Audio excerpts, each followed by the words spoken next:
But the draft talk is not over, okay? So I'm going to be breaking down the 2019 NFL Draft and what Alabama players could be potential first-round selections. So we'll start things off with Jonah Williams. Now, he's an offensive tackle, and many Bama offensive linemen could be selected. However, the biggest upside belongs to Williams, a freshman All-SEC selection in 2016 who earned all-conference recognition last season. Williams has started all 29 games he has played for the Tide and has shown the ability to line up both at right and left tackle. Next guy up on the list is Kristian Miller. He's linebacker, and the Alabama linebacker corps is arguably the deepest and most talented unit on the team, and the part of the reason for that is the experience gained as a result of injuries in 2017. In addition to Jennings and fellow rising junior linebacker Mac Wilson, who also could be a highly regarded pro prospect if he chooses to leave early, the underrated Miller has a future playing on Sundays.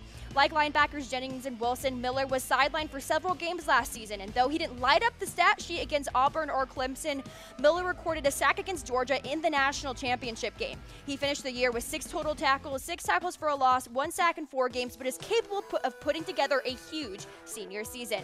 Then we have Raekwon Davis, defensive tackle, and many consider to be the next great Bama defensive lineman prospect, who, despite making only 6 career starts in his first 2 seasons on campus, he's made a big impact on the Tide's success during that time.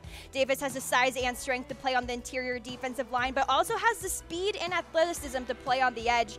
Despite just a part-time starting role for the Crimson Tide last year, the highly productive Davis was a first-team All-SEC pick by the league's coaches. Next up, we have Anfernee Jennings, the inside linebacker, and NFL teams are obsessed with playmaking pass rushers, and Jennings fits that mold. As a sophomore, Jennings saw action 11 games and recorded 41 tackles, including 6 tackles for a loss. Jennings has first-round talent and is in the early favorite to be the highest selected Alabama player in the 2019 draft. However, he will need to stay healthy. That is a big if for him. So Jennings hurt his ankle in the season opener against Florida State, which cost him 2 games, and then later suffered a season-ending knee injury against Clemson in the college football playoff semifinal, so that could drop him to be a late first-rounder.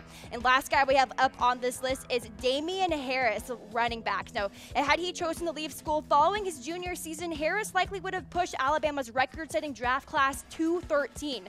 Harris has led the Crimson Tide in rushing each of the last 2 seasons, topping 1,000 yards each time, blending both power and speed for success. There's still plenty of tread left on the tires as well for Harris. He carried the ball just 135 times in 2017, but averaged an explosive 7.5 yards per carry and scored 11 touchdowns. But I want to know from you guys, who do you think will be drafted higher in the 2019 NFL Draft? Give me a heart for Jonah Williams, a thumbs up for Kristian Miller, a wow face for Raekwon Davis, a laughy face for Damien Harris, or if you think it's someone else, go ahead and toss out that name in comments. But that does it for the Alabama Football Report. Thank you so much for tuning in. You can follow me on Twitter and Instagram at Lena Bond Sports. And until next time, roll Tide.